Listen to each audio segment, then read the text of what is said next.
that people have their own apartment unit and have their own separate entrance, but in terms of numbers of people, it's also not single-family use where you might have 3, 4, 5 people who consider themselves a family to be residing in a single-family dwelling. So in that regard, the RM1 and the RM2 serve as transition zones for primarily residential uses. The OS2, you can see, also is located just outside the Downtown Development Authority District. And again, while its purpose is primarily for professional office and service, it also includes both single-family residential and in some cases multiple-family residential.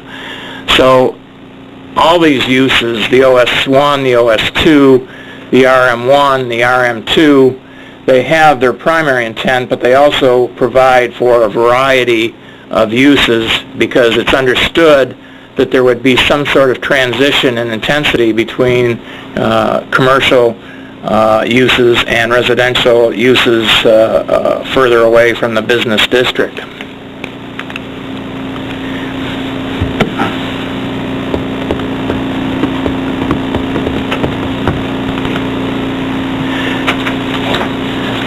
This map essentially shows the areas that would be, as the ordinance is currently written. It essentially is the RM1, 2, OS2, the B3, all these districts that are outside of the Downtown Development Authority District, but fall within 600 feet of the DDA boundary. And the reason that the districts were picked more than the distance. The distance, it was never intended to be a correlation to the downtown. It was a convenient way to know that proximity would be a primary determinant. I'm going to be showing another option, which I've kind of taken a different approach and shown something similar but expanded, which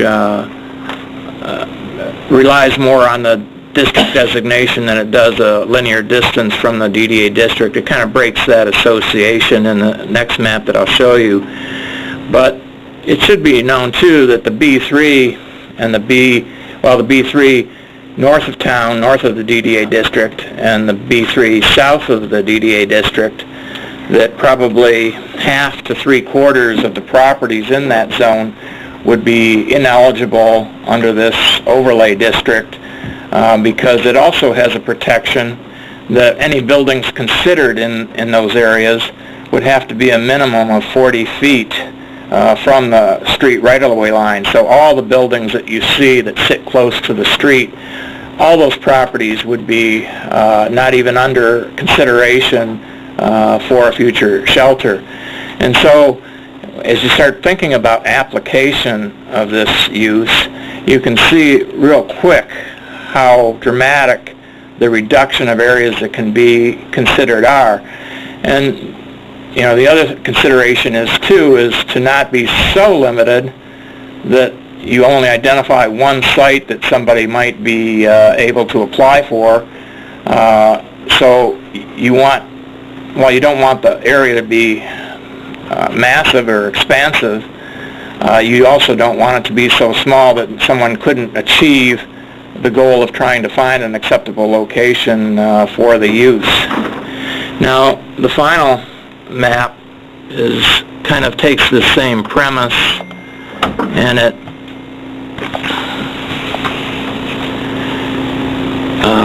it still takes the corridor development, but again with the provision that you couldn't consider buildings within 40 feet of the right-of-way. It takes away the 600 feet limitation, and it simply is based more on the districts that have the best fit from a land use intensity standpoint. You see the RM1 has been slightly expanded. There is a small section right now of the RM2 right by Munson Hospital. I've taken that one short block and added that in that the homeless shelter is on the opposite side of the street. But even the side that's on the hospital side is also zoned in the RM1 district, and more or less delineated the area to conform more to the district, and added some probably at least maybe 2 or 3 blocks to the zone, but also staying within the strategy of using the more intense zoning districts. And again, to really get a sense, just take a look at the amount of blocks in each small section here. Imagine somebody applied for one. You could eliminate almost 20 or 30% of the district right after one application. So it's not the kind of thing where you're going to see multiple sites. And the other thing too is historically we've not seen an acceleration or a rapid growth rate of people needing shelters, and Marcus went over the numbers, but I could leave it to the applicant to maybe share what some of the historic growth has been, but it's not the type of thing where I think we're going to see every few years that somebody's going to come in and apply for a shelter. So that's the basis of the proposal. I think my recommendation in talking to some folks would be to go with the revised map, this one, which added some of the RM1 areas, and I guess a final recommendation that I would have is bumping the separation distance from 500 feet to 600 feet, because I just think it makes sense from thinking about this in terms of block separation rather than more of an arbitrary number. So I guess that would be my introductory comments. I would be happy to take any questions if anybody has any, or speak later if that's important to speak.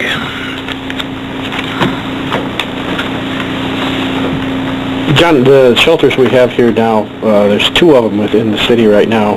Am I correct on that? There may be more than that. The applicant that is wanting to do this probably could speak better on the numbers of shelters, but I think there's at least 2. I think there might be more like 4 shelters within the city. Okay. And they all have different clientele, which in my earlier remarks I said we would eventually have to learn about that clientele and learn about operations to look about regulating that in the future. But I know some of these shelters have been in the community for quite a long time now. That's correct. As I look at what you have here, I wonder about the ones that are here that don't fall into your recommendation. Well, I think when a use has been unchallenged for a long period of time, and maybe Mike could weigh in on this, it's been my experience that if it goes unchallenged for a number of years in full view of the city, there's been a tacit acceptance of that use. And so if we go on the record now and clarify the ordinance that perhaps they wouldn't be permitted in a certain area, it would be my understanding that they would have a vested right to a non-conforming use, and as long as they didn't continue that use for some period of time, that they could continue to run that shelter under the existing location. The other thing too is we would have to go back and be certain that a special use permit was not given for any of these shelters, because if that were the case, then they would be in a better position of having an ongoing right and not as a vested non-conforming use, but having been approved long-term for the special land use permit. So that would be the first thing that we would check on any shelter that was coming in for any kind of action.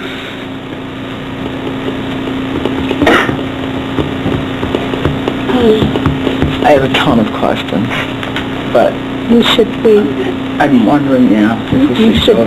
We'll go to the public portion of the hearing, and then we can discuss, because I'd like to hear what everyone has to say. So at this time, I'd like to open the floor for any public comments as they relate to this public hearing.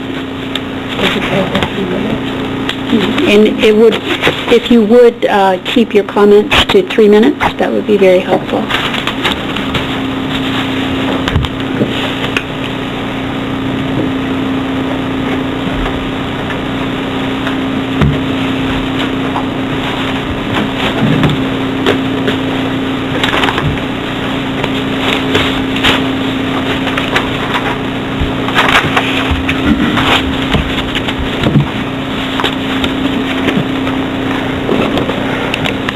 My name is Brenda Wright. I'm the Executive Director of New Hope Shelter. I prepared some comments mainly in response to a lot of what I've been hearing and reading this past week. There seems to be a lot of misinformation and lack of understanding of what we do and how we run our shelters. So, and hopefully this will answer some questions that might be out there already, and I'll hopefully keep it to 3 minutes. And this probably doesn't even cover everything, but I'm trying to highlight the main concerns that I've heard. New Hope Shelter was established as a 501c3 nonprofit and opened our men's shelter in May of 1992, so we're just almost wrapping up 25 years of serving men in our community. During the following years, we were blessed to be able to increase our capacity of service by adding 3 family shelters and then our women's shelter 3.5 years ago, and that's located in Herring Township. The other 4 shelters are right here in the city.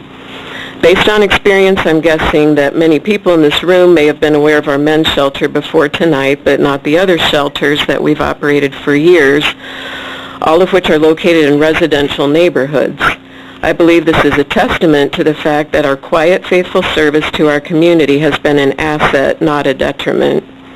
We're also one of only 2 organizations in all of northern Michigan, including the UP, that is able to keep families together while they're in shelter. This is a tremendous blessing for these families who oftentimes have nothing left but each other.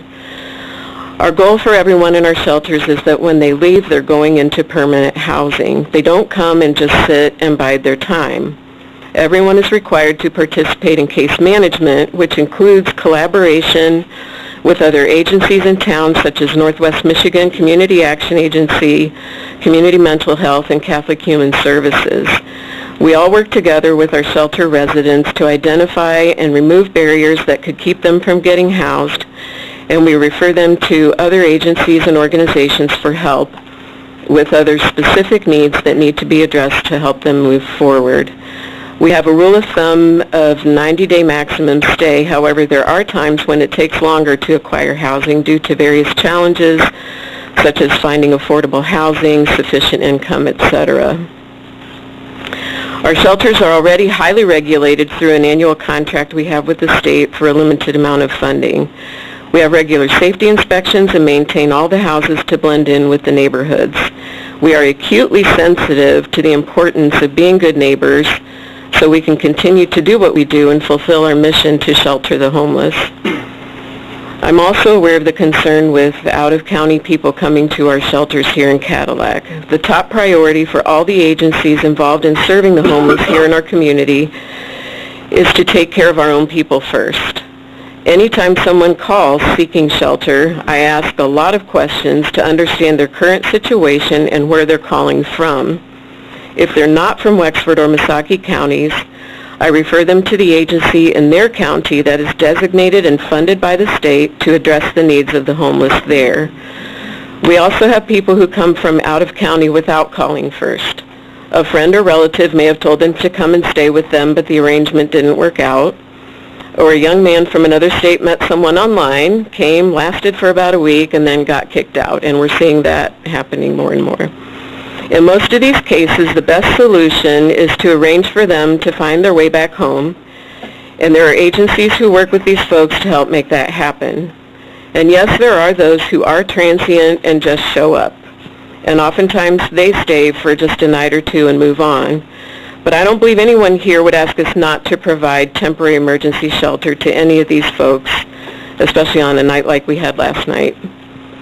Our purpose in seeking a larger building for a men's shelter to increase our capacity of service is not to encourage people from other counties to come here. We've seen a slight increase during the past few years in the number of men right here in our community needing shelter, and we simply want to fulfill our mission and meet that need. We don't anticipate a need to increase our capacity for serving families and women, as our existing shelters are sufficiently meeting those needs. As a resident of Cadillac myself, I'm very appreciative of all the wonderful improvements that have been made to our beautiful city. I also brag on Cadillac because of its incredibly generous spirit of giving in response to a need. I hope you see our shelters as a blessing to our community, something that many other communities do not have. I think we want to be known as a compassionate community that takes care of the neediest among us. Thank you. Thank you. Thank you. Thank you.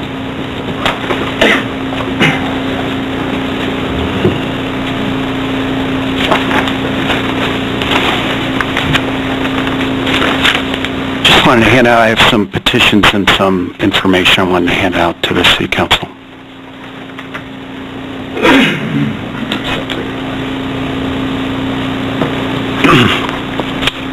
My name's Martin Dubrovic, 406 East Chapin. I want to thank the city for allowing me to come and speak.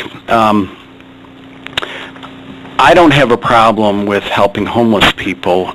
We do that in our office regularly as a healthcare provider. But I have problems with the ordinance, and I wanted to go over those issues very briefly. The ordinance limits homeless shelters essentially to a residential neighborhood, or what it might be in bureaucratic speak as a high-intensity residential neighborhood. But this neighborhood includes many homeowners who've worked hard to improve their homes. Many of these are historic homes in the city of Cadillac, and it limits development of homeless shelters to these areas. This zone discriminates against those residents living in this zone by forcing homeless shelters only to be developed within this zone. And really the zone concept should be dropped. It discriminates against those working to help homeless individuals. And I would add, using Brenda's words, in their quiet, faithful service, which I commend them for, by not allowing areas outside of this zone to be allowed for consideration if this ordinance is passed. And Mr. Wallace stated that a special use permit may be obtained, he said last week, for a homeless shelter outside of this zone. And if that was the case, then why do we need a zone in the first place? I really think the zone needs to be dropped for that reason. The homeless shelter zone encircles downtown Cadillac. This certainly will discourage economic development downtown. What developer would want to have their business or commercial property be encircled by a homeless shelter zone? This is a third reason the zone should be dropped. Despite Mr. Wallace's assertions, this proposed ordinance has no specific provisions for a public hearing. Okay, the current requirements for the development of a homeless shelter include a special use permit, which includes also a public hearing. The ordinance can be interpreted as it is currently written, only that an application has to be filled out. An application is a paper document and not a public hearing. There are other problems with the ordinance as proposed, such as it doesn't discuss stepchildren. Okay, it says biological relationships. The lack of specific provisions requiring a public hearing, as I mentioned, are concerning. There's also language regarding an Article Roman numeral 6. An Article Roman numeral 6, I don't see that in the ordinance. The development of an ordinance, I believe, is reasonable. And we certainly want to help homeless people. This isn't about helping or not helping the homeless. However, establishing a specific zone is completely unnecessary. I asked Mr. Wallace when I talked to him how many times in the past 12 months, has there been an application for a homeless shelter in the city of Cadillac? And there's been one in the past 12 months. And homeowners in a certain residential neighborhood should not be discriminated upon by having this zone. And before any change in zoning is considered, I really believe that affected property owners should be made aware of the zoning change. I walked with my son the entire length of this proposed zone. I knocked on doors. I also walked to at least a portion of the downtown businesses. Of all the people I talked to, more than 20 individuals I talked to, I found one person, one, who knew about this. And I think if we're going to be transparent for something this potentially big and affecting the development of our community, we need to have better notification and make sure people are aware of this. Thank you. Thank you. Thank you.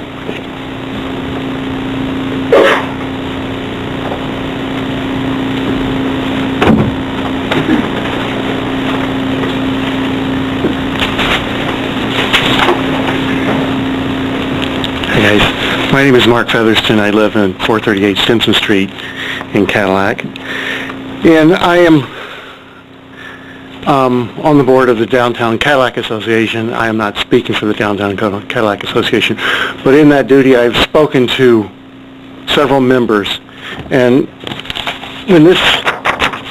when this map was initially published, first of all, it didn't go out to many people, but when you showed it to them, they were a little bit upset by the map. And I was upset for several reasons. One, it just seemed a little too exclusive to downtown, to the downtown fringe of downtown area. The other is it seems awfully restrictive, as I pointed out to Mr. Wallace. Both the current, I know two homeless shelters that are not within this district that are currently in, and you know how bureaucratic things go. At some point somebody might decide they need to straighten these up. We also only had one use request in the last year. I don't think it's that many to have public use requests, so I would also encourage dropping the zone. I also will say that of all the downtown people I spoke to, no one, absolutely no one has objected to the current New Hope structure that they're looking for. No one has objected to that. So this is not in complaint of homelessness, homeless shelters, and in fact, one of my concerns is down the road, the sheriff's office is going to be vacated. And I'm just thinking of, we don't want to restrict the uses for that possible benefit of that in the community too. And that is definitely outside of this zone. So I just want to bring that up. Thank you.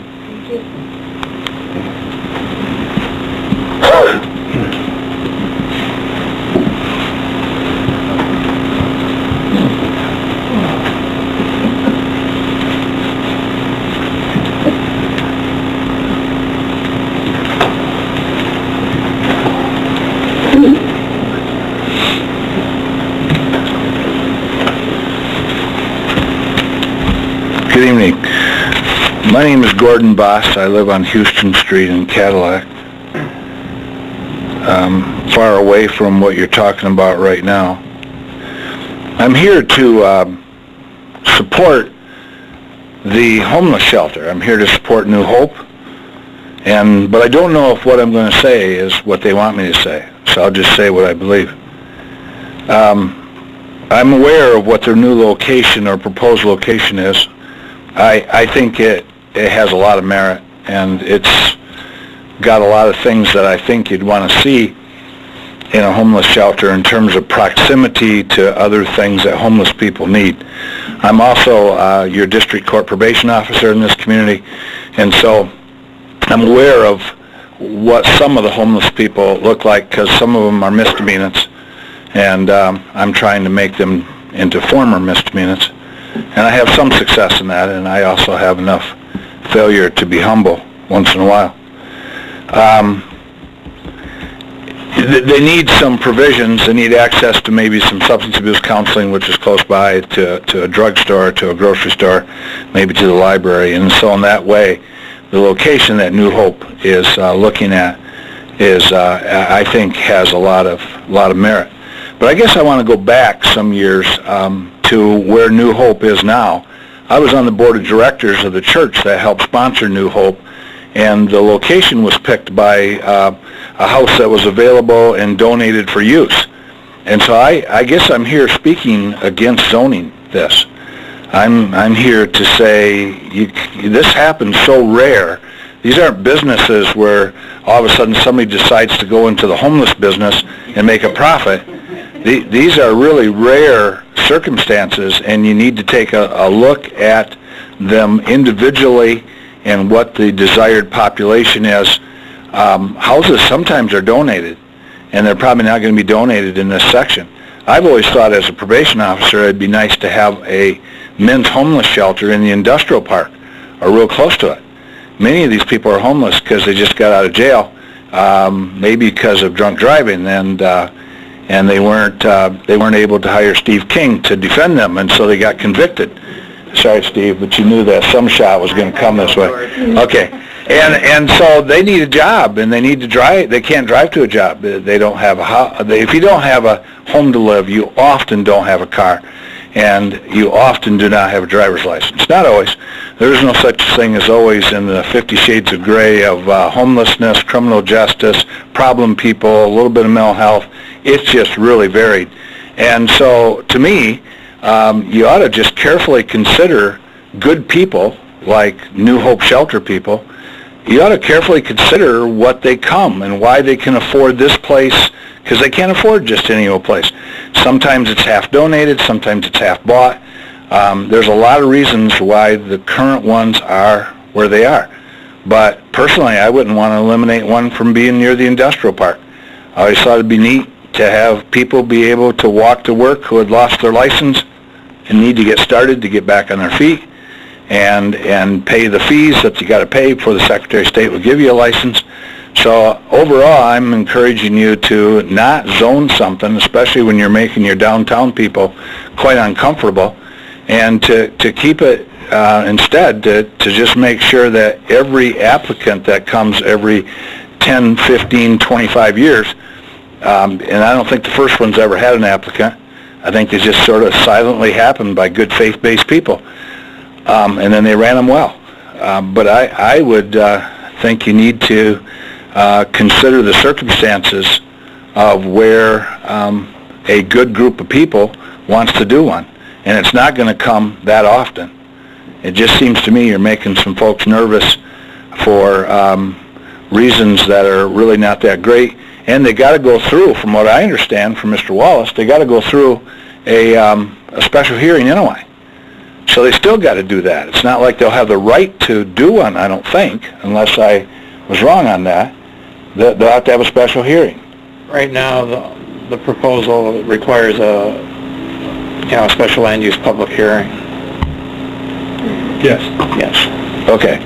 So there's still going to be an opportunity to have community leaders evaluate the appropriateness of a location and not get some of the pushback that I sense you're getting here. Well, if the criteria are met, though, they have to get the use. Once it's a use by... I see. So therefore, zoning would give them some rights.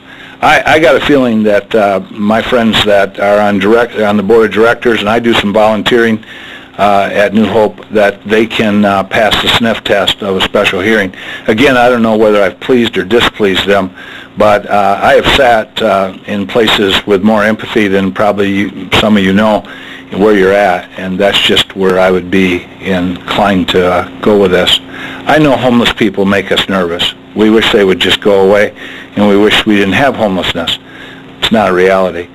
We have certain ones around, and I will tell you as a probation officer that a homeless person with no place to go and no accountability, nobody that makes sure that they're sober when they arrive someplace in the evening, that homeless person is a much greater risk to all of us as far as nuisance and probably some criminality than a person in a supervised homeless shelter where there's support, accountability, and where the police aren't too far away. Those are well run and do not tend to be problematic. We have not only homeless shelters in this community, we have some transition houses in this community, and quite frankly, they operate very, very quietly because there is accountability and checking within them. Thank you for your time. Thank you. Thank you.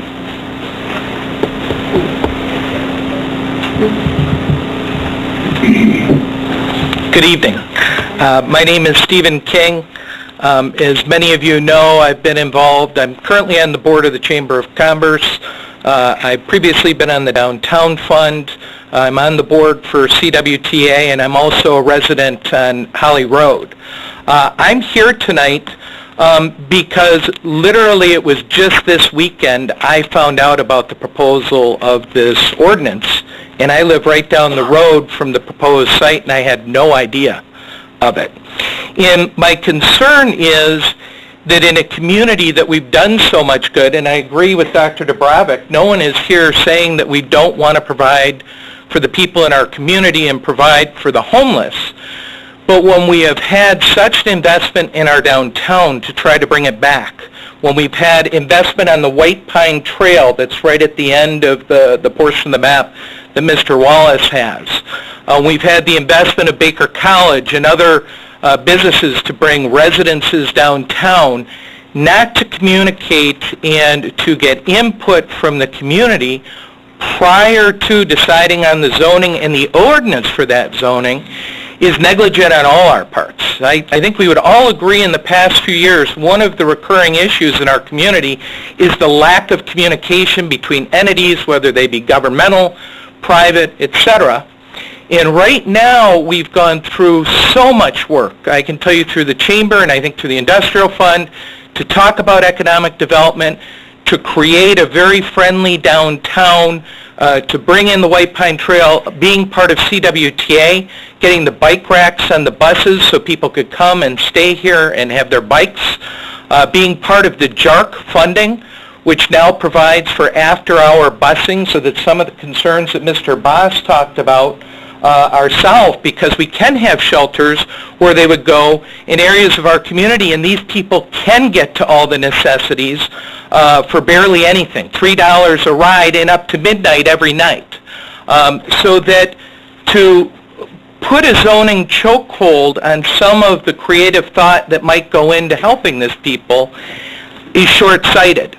I would propose, and I've never met Mr. Wallace, so I thank you for your work, but I would say I'm shocked is because part of the zone's in my neighborhood that I didn't know anything about it. And I heard that he's considered the zone and that he's talked to New Hope Shelter.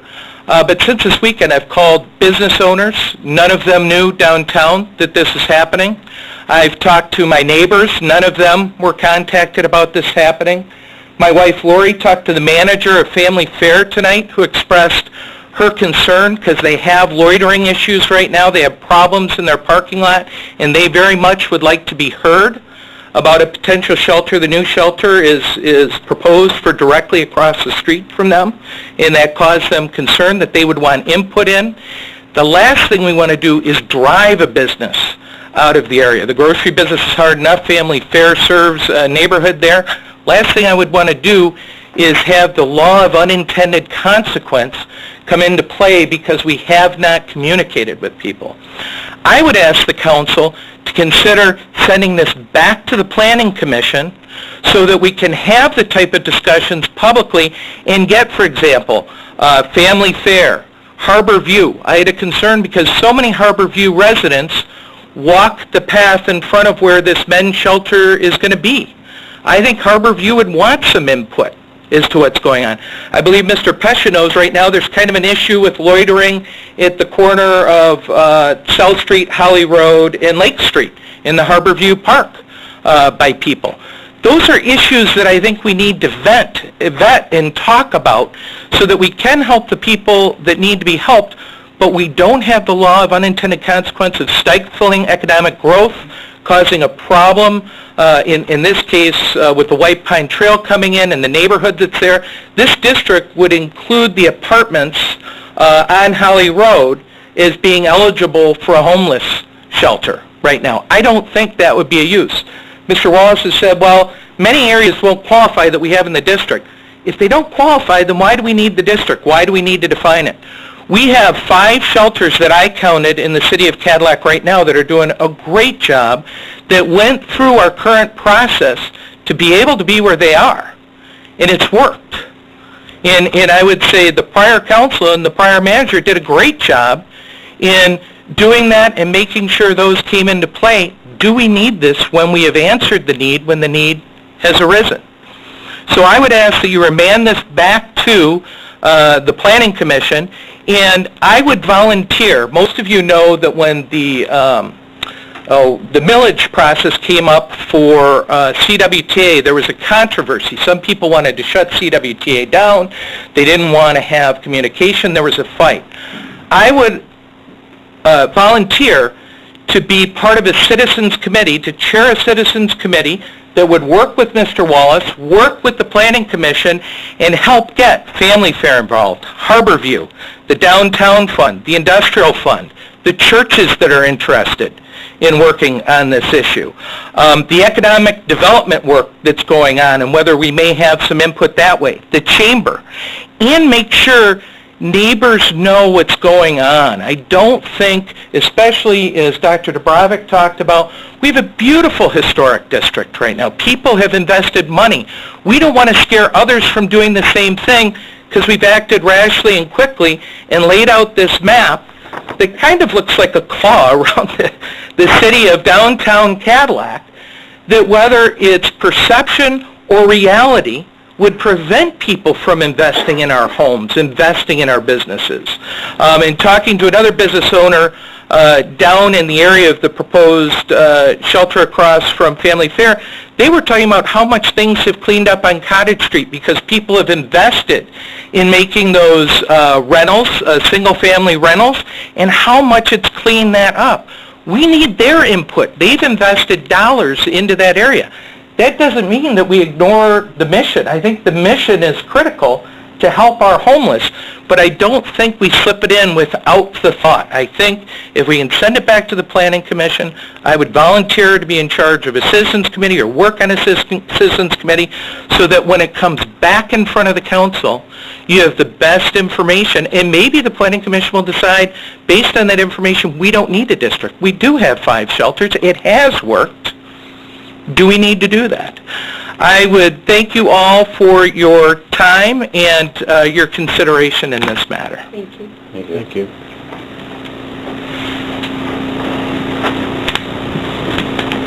Just a reminder to everyone, your thoughts are very important to us, but if you could respect the 3-minute time frame as best as possible, then everybody would have an opportunity to share.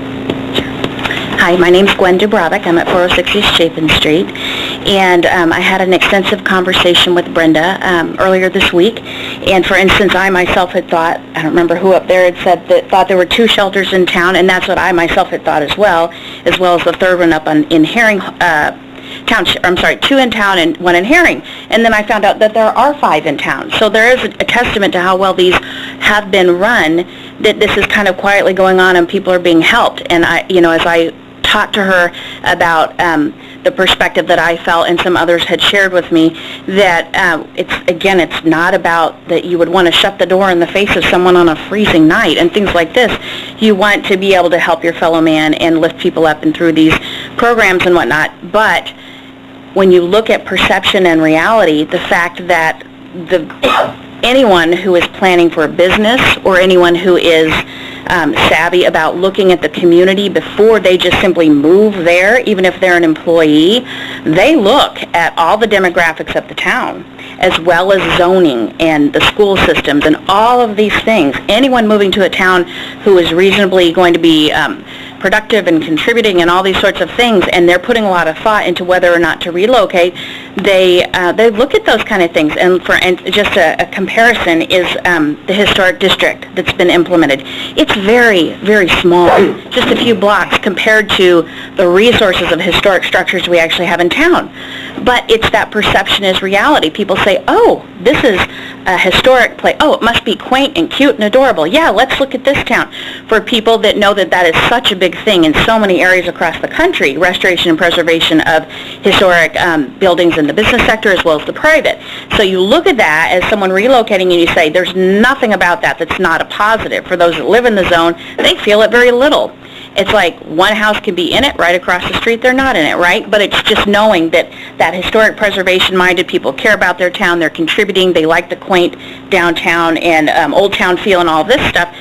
which is what we've been trying to promote in Cadillac for years now, as well as all the monies put into the lakefront areas improvements and everything like that. So they're going to see that kind of an ordinance, the historic district, right, and ordinances with that. Well, then they're also going to see when they're looking at, well, what kind of things do we have? Oh, there's a homeless shelter zone, this huge zone. You might have one shelter in the whole zone, but it looks like this big swath of this small town. It's perception and reality. So I myself don't feel anything about saying shut down the shelters. That's not the point. Obviously they're serving a need and they're being useful and helpful and all of these things, but the zone, I think, is not the best way to go about it. And if it's simply a special use permit, and like you said, one permit or request in the last year from Brenda, and the one prior to that was 3.5 years ago, which wasn't even in the town of Cadillac. It was in Herring Township, technically. So this shouldn't be. And Brenda herself on the phone said, we're maxed out in Cadillac. Our needs are met with the shelters we have. We don't need more shelters in our town. And as you know from census stuff, our town doesn't grow. It stays at 10,000. We grow in the area, but our town itself stays pretty stable. So we aren't going to grow the need for more homeless shelters unless we're advertising, let's put up more shelters in a zone. You know, so it's that perception is reality. So I think the zoning is the problem, to have a zone period instead of just special use. And so again, what happens when you have one or two that right now aren't even in the zone? So we get a zone, we get great ordinances. Now it doesn't apply to the ones that already exist out of the zone. And they already have a lot of regulation from the state and whatnot, and fire codes, etc., that they're meeting just fine. It's just a matter of that connection of the communication with our community and the shelter and saying it's fine in our community with their needs, our needs, everybody's needs, that connection and making sure we're all on the same sheet of music, you know? So I don't know that that comes through a zone. There has to be another way to deal with those regulations. So that's my input. Thank you. Thank you.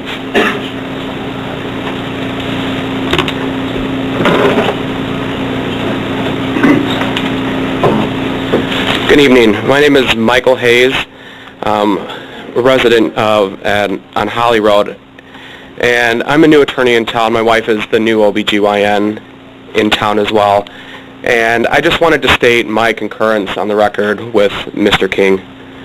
That will be all. Thank you. In fact, I have to leave right now because she is called into an OR case.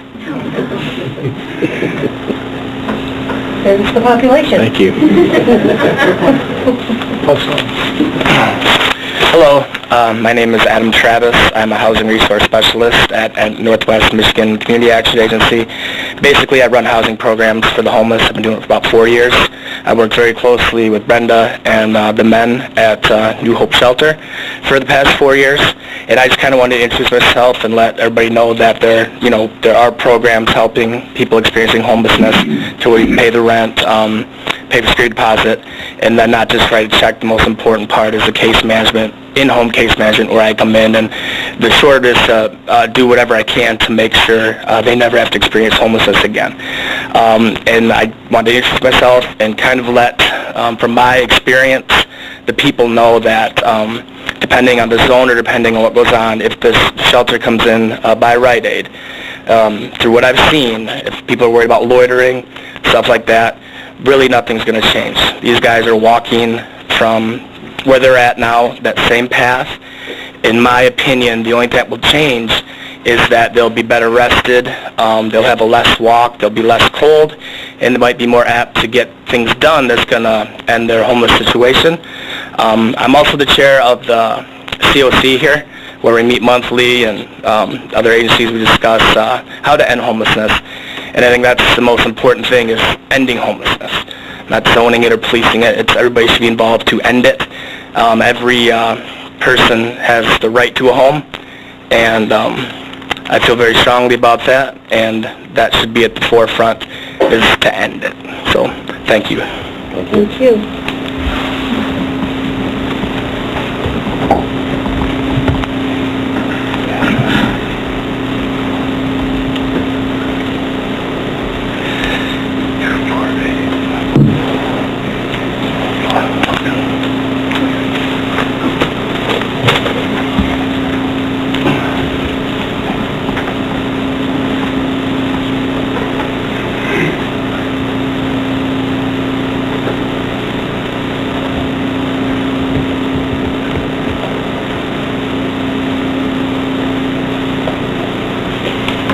My name is Casey Ramsey. I live at 404 East Pine Street, have been for the past 20 years. I also own Your Sister's Closet in downtown Cadillac. I have had the wonderful luxury of working with Brenda for the last 3 years. Luckily, my consigners that come in, whenever their items do not sell, they have the option of being able to donate. And of course, I donate to the New Hope Women's Shelter. I knew about this probably 6 months ago when Brenda and I spoke. I know that there is a homeless issue in this town, unfortunately. And I agree with a lot of the people here that we're not against at all the homeless shelter. I think we are against the zone per se. I do agree also with the fact that I would rather have the people actually have a place to sleep. My family and I, we have walked the Clam, Lake walkway. We've gone around to Tree City. We've explored many areas of this wonderful town. And unfortunately, there are shanty towns. There are places that people are sleeping where there isn't a shelter, or they're in, say, a tent. So, I mean, there's definitely an issue here. I agree with worrying about loitering, because trust me, I work downtown, and I've been part of the downtown community since 2001 and worked at many different places to be able to see some of the people that you just want to go and say, how can I help? And I think Brenda and her staff and her board has done a wonderful job for this community of trying to make it better and trying to be able to see a means to an end. So I do agree with everybody here. I think the community is a very compassionate community. I think we've done an awful lot, working very hard to get the Commons to be where it is, to make our downtown wonderful, because there are so many areas around that don't have downtowns anymore. And I think our community has worked very hard to make that better. But I do agree that with the zoning per se, I don't think it's a good idea. I think that you should probably get her a special permit or whatever y'all have done in the past to make it great. So, thank you. Thank you. Thank you.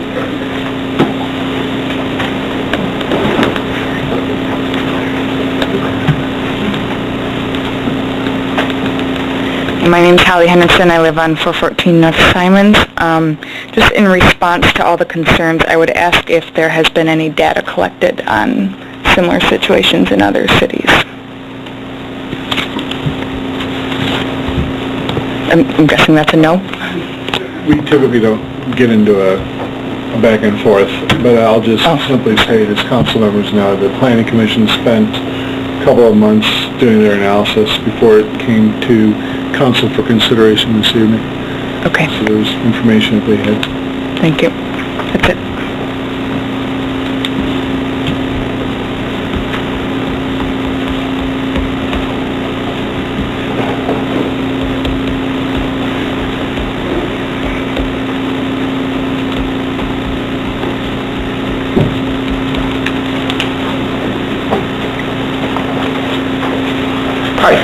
My name's Mark.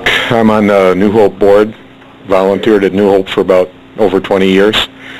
And I would say, our goal in this men's shelter is to provide a space where these guys can put their lives back together, where they can do their laundry, they can make their meals, they can get, they get breakfast and dinner, and they can make a lunch and take it with them. And what we have now is we've got this 1,100 square foot thing with 10 guys in it and one bathroom, and it's just really not conducive to, going out and getting those jobs. And I'd say that, a good percentage of the guys, sometimes they're not there all the time, not working right when they get there, but most of them are working definitely by the time they leave, so they're not on the streets all the time. There's also, as you know, in this economy, a lot of people that need 2 part-time jobs. And some of these people come to us, we're down to 1 part-time job and they just can't make ends meet. Just briefly, I'd tell a couple quick stories about guys we've had this year. We've had one gentleman that was slightly mentally impaired, lent his car to a friend. Friend didn't give the car back. He got confused, upset, didn't go to work for a couple of days.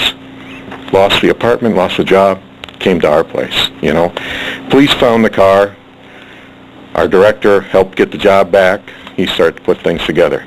We've had another gentleman real quickly that 20 years old, foster care almost all his life. At 18, he stepped out of foster care, wandering around from job to job for a couple of years. Came to our place, never had an ID, never had a driver's license. Our director coached him on how to get an ID, how to, you know, put his first application together, got a job at Burger King, found a buddy there, and got into housing. We've also had failures too. I mean, we've had gentlemen that unfortunately have some addictions, and I can think of a couple, but and some of them unfortunately go back into jail, but we're not always successful. But what we're looking for here is really just to have a good place, and we're willing to do whatever we need to hopefully to comply with whatever type of special use or whatever thing that you'd like us to do. We're anxious to make a better place for them. Thanks. Thank you. Thank you.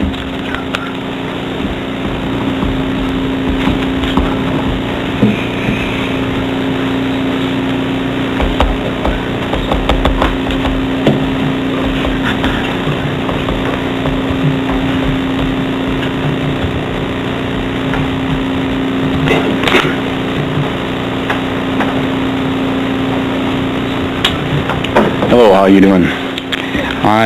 My name's Bruce Welliver. I live at 302 East Chapin Street, and I'm one of the properties that's being impacted with this proposal. And one of the things that I'm probably just going to reiterate a lot of things that are already spoken, so I'll just kind of not belabor that point. But concern is, you know, as mentioned, was communication that's impacting us that are there in that community. The only way I heard about it was did happen to run into Martin as he was walking by, and he shared that information with me. I think that's kind of a poor way of communicating to the public for something that's so important. And I reflect back on the time when we were trying to establish a historic district in that area, and the city council was very concerned that the people who were going to be involved and be a part of that historic district were communicated with and talked to, and which I felt was a very good process. It brings people up to speed, allows them to ask questions, and it kind of takes the anxiety of meetings like this way down. So communicating something like this, getting the stakeholders involved early in the process so that they can be part of that decision is very important. Again, not against the homeless shelter. I think that's very good. What I am against is the zone. I think it should just be a special permit. They should be allowed to go anywhere where it's approved through the process. If we have a good process, it should be determined by the need of that particular area and how that fits in that area, and not just clustered to one zone. I think that kind of quarantines that down to just a narrow area. If we're really all supportive of that as a community, of what that does, then we all should be willing to participate in that process and be impacted, whether that's positively or if we feel that there's some challenges there. We're all there at the table, we're all discussing it, we all can come to a conclusion. So some of that concern, I think, is, you know, trying to get this process really aligned to something that's going to work for us. And again, not against the shelter. I appreciate the hard work. It's a tough role for those who are running it. It's an important role for those who participate in it. And we as a community need to support people in those positions. But also, as a member of the Cadillac community, I would like to know that the whole community is supporting it, and it's not just people in my neighborhood that are going to be impacted. So appreciate your time. I thank you very much for this. So. Thank you. Thank you.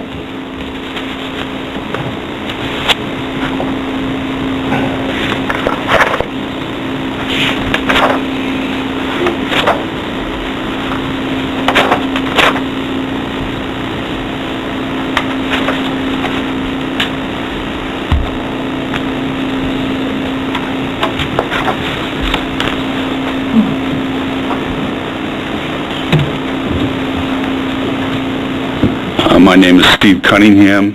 I'm not a city resident. I live out in Harrietta, but I've been a volunteer at New Hope for over 20 years, so I have a little bit, I guess, of an opinion. First, I want to clarify a couple things. There is a deep need here.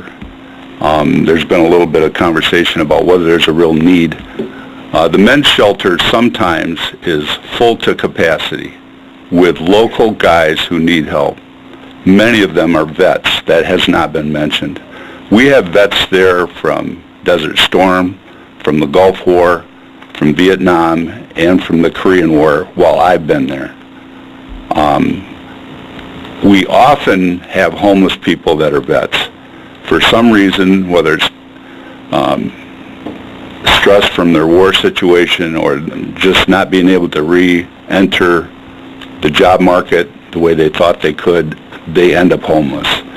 And there's not time to get into that, but that is often guys that we help. But if there's a loitering problem at Family Fair or anywhere else, or if there's an economic impact in this community from people not from hanging around downtown, let's say, it could be because we haven't been able to help them because we're at capacity. If you think there's going to be an economic impact from the homeless, try removing New Hope shelters from the community and see what that impact would be like. One of the reasons people don't know about us is because we quietly take care of these folks. If we weren't there, you would have a real problem on your hands, and the downtown merchants would have a real problem on their hands with people in their doorways and people hanging out trying to stay warm, especially overnight. So I guess that's one thing I'd like to say. The other thing is,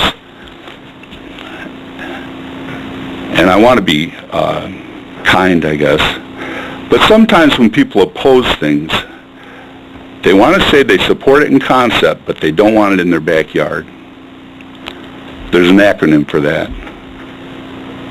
And if that's the case, then there shouldn't, if you don't use the zoning process and you just allow it anywhere in the city, and New Hope comes with a request to use the building behind Rite Aid, then there shouldn't be any opposition to it.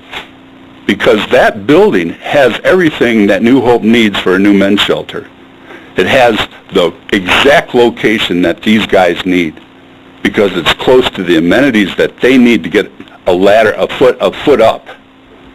And these guys need a foot up. They are local guys that need help. So if it's just the zone is the problem, which is what I've been hearing, then the location shouldn't be an issue. If you don't use the zone, then the location shouldn't be a problem. Okay? That's what I heard. Well, you're not hearing it right because you have to consider... No. I'm sorry. And now I really hesitate to say this because I know this is a city meeting and it's not church. But, you know, I like a lot of people, use my faith to make my ethical decisions. And New Hope Shelter is a faith-based organization. And many of you use your faith to make your ethical decisions, and probably most of you do too. And it's funny we're having this discussion at this time of year. Most biblical scholars now believe that there wasn't really a problem with physical space at the inn. It was a merchant who felt an unwed mother. He didn't want the unwed mother who was pregnant showing up. I hope. No wonder Jesus associated with the homeless. I'm sorry, but that's the facts. I mean, he said, when you treat the least of these, you treated me. There's a reason for that. So I hope you reconsider your opposition to this. If it's really just the zone, then we'll get rid of the zone. But if it's really your opposition to this in my backyard, and you really don't want to help the homeless in your backyard, then reconsider that if Christianity is in your pocket, because there's a problem there. Anyway, that's my 2 cents. I'll sign your thing. Thank you.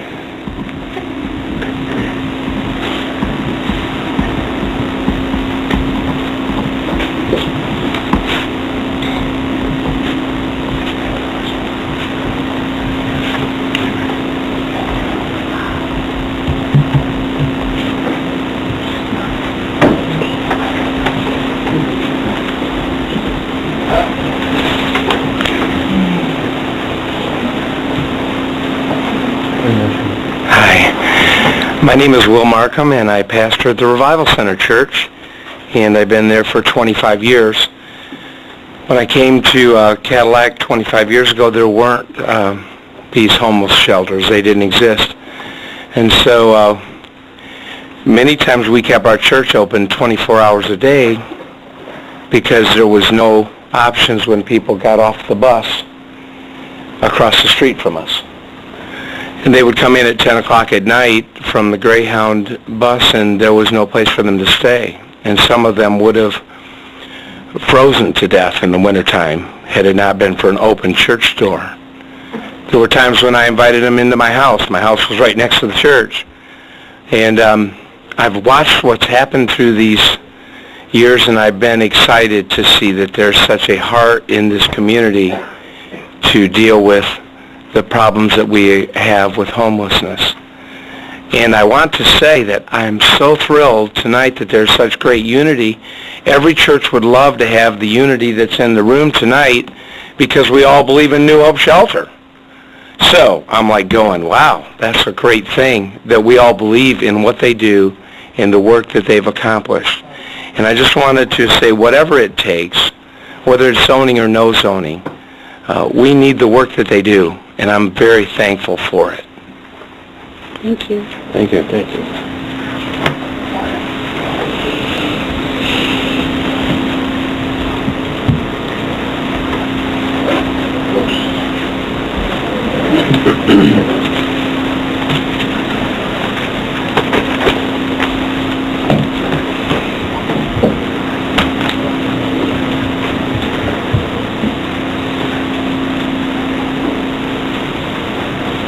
Okay. Hi. Hello. My name is Michelle Carter, and my husband and I moved to this wonderful community in May from a much warmer climate. And what I have to say is that I can't imagine a worse place to be homeless in the universe than this place, coming from Orange County, California. I don't think this is a not in my backyard issue. What I'm hearing is some confusion about how we go from a specific location for a homeless shelter to a zone. And when you have a zone, what that does is it disproportionately stigmatizes the area that is zoned. So there's probably not a person in this room that would oppose the notion that you need to serve the homeless, and you have to have places to do that. But when you start talking about the creation of a zone where all of this need is going to be funneled into one location, then that creates a disproportionate burden on the people who live in that area, not because simply of the potential that a homeless shelter could show up next door, but because of the detriment to property values and just the general stigmatization. So it's not in my backyard, it's just that this is a much bigger backyard than simply the downtown area. And I think that this City Council and the Planning Commission is perfectly competent to consider the appropriateness of a location for a homeless shelter on a case-by-case basis, rather than saying, let's create the zone and simply lower the bar down to here so we know that the homeless shelter is going to end up somewhere around here. It burdens the community, this particular community, and I don't understand the rationale, again, from going from one location to the zone. Thank you. Thank you. Thank you.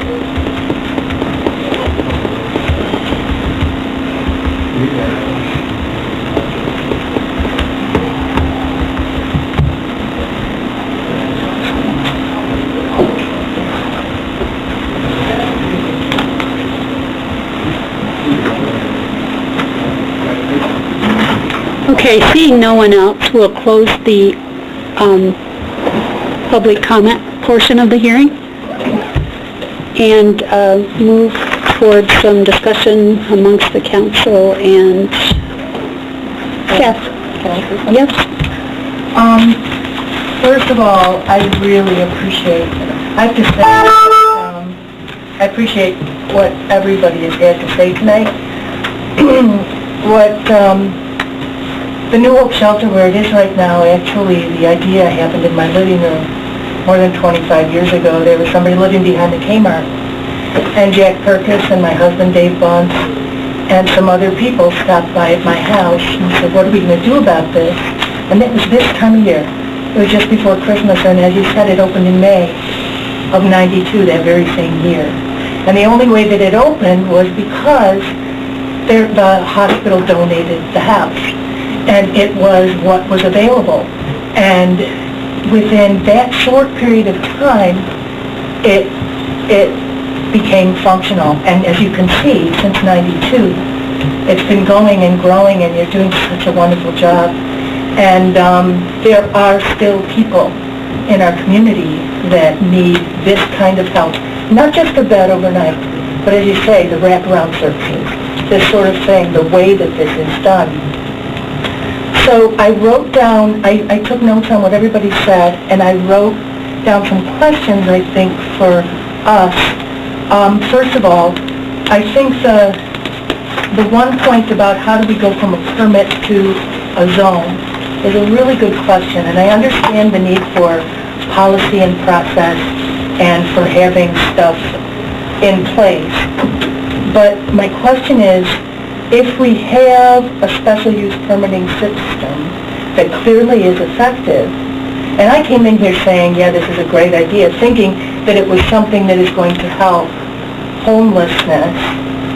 Now I'm wondering if, had we had this zone, we would not have been able to open that shelter in the 5 months that we were able to do that, because to find a place within the zone would limit that. Now I understand that part of that could be to limit the number of shelters that we have in the community and keep us, from being inundated, but as has been pointed out, the shelters service the people who are here locally.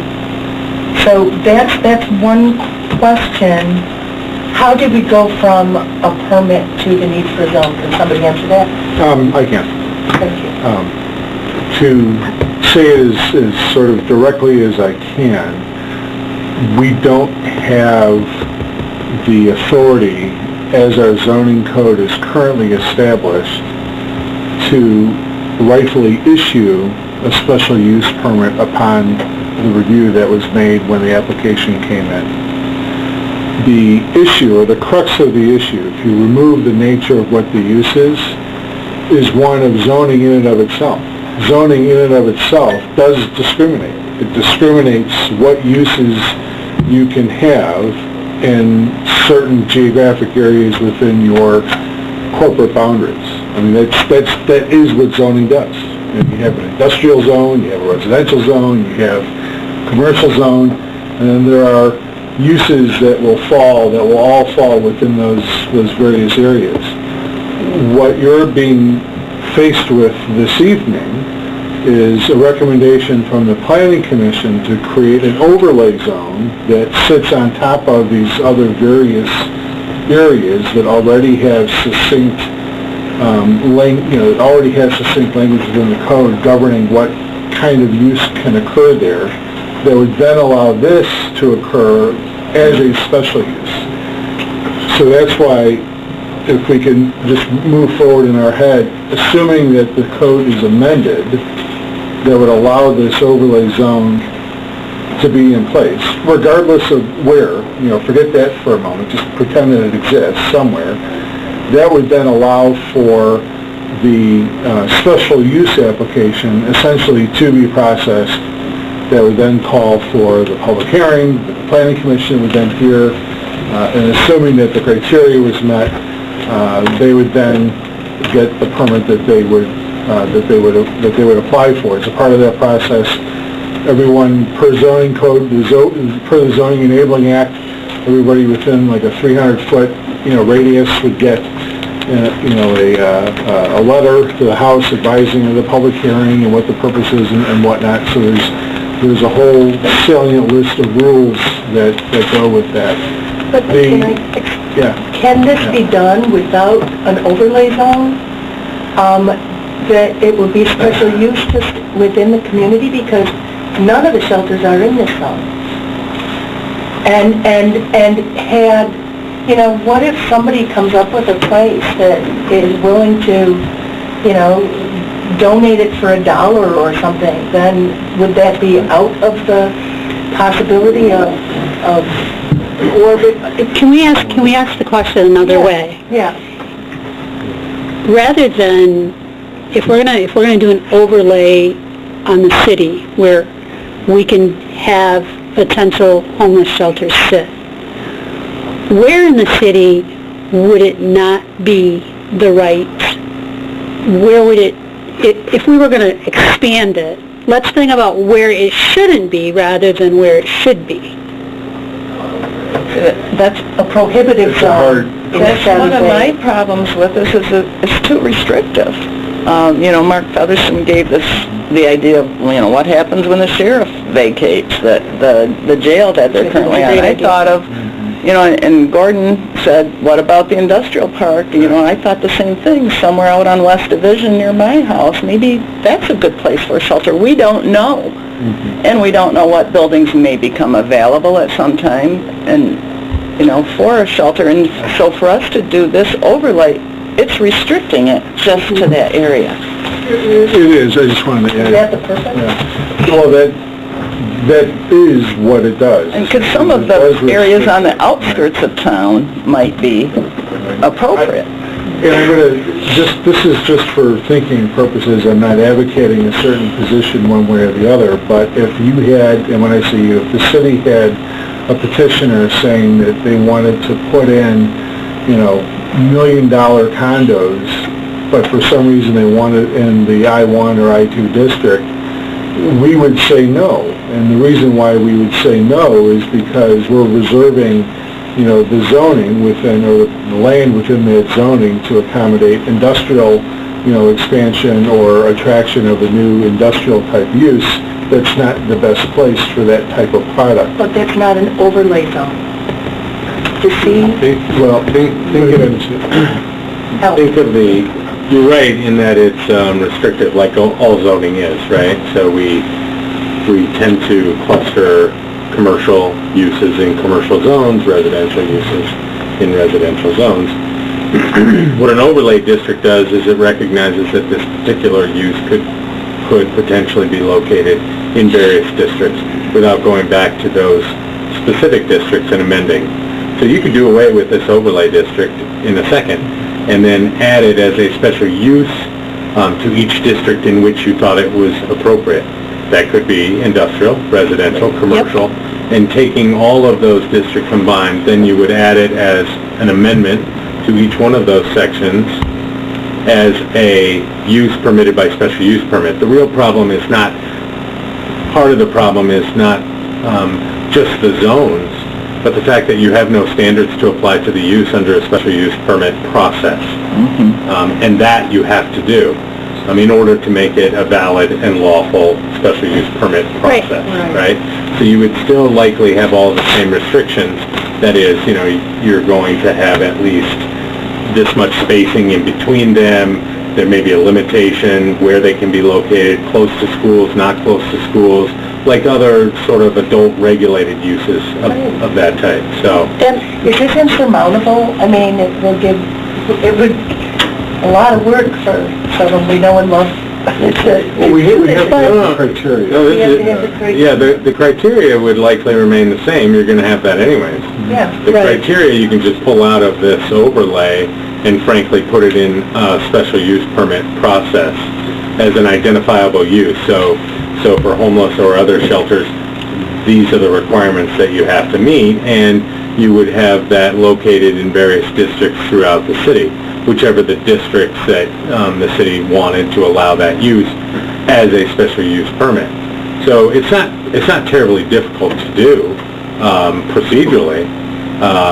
But the overlay district recognizes the fact that it may be located in a number of the districts that you were thinking about, I think, allowing it in, but not reducing it down to part of those districts, but rather all of that district. for each of those districts you want to allow it in. So the question is really, do you want to restrict it as it's being presented to a specific area, or you can open it up, you could basically open it up to the whole city? I would say part of the issue is, the question was raised, can't we just keep doing it the way we've been doing it? The answer is no, because you don't have any processes or procedures that apply to it in the first place. In fact, I'm not sure how the other ones were approved or if they were approved, because you have no standards that apply to this particular use.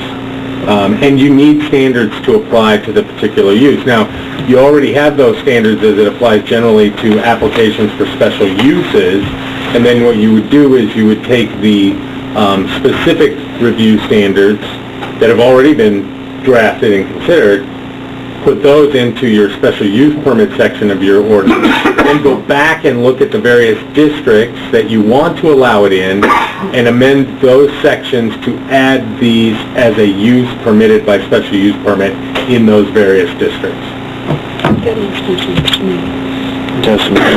That sounds like the way that it should go. Now, I would add one other thing, and that is, if you're going to do that, then I would suggest that you send it back to the Planning Commission to determine which of the various districts the use is appropriately located in.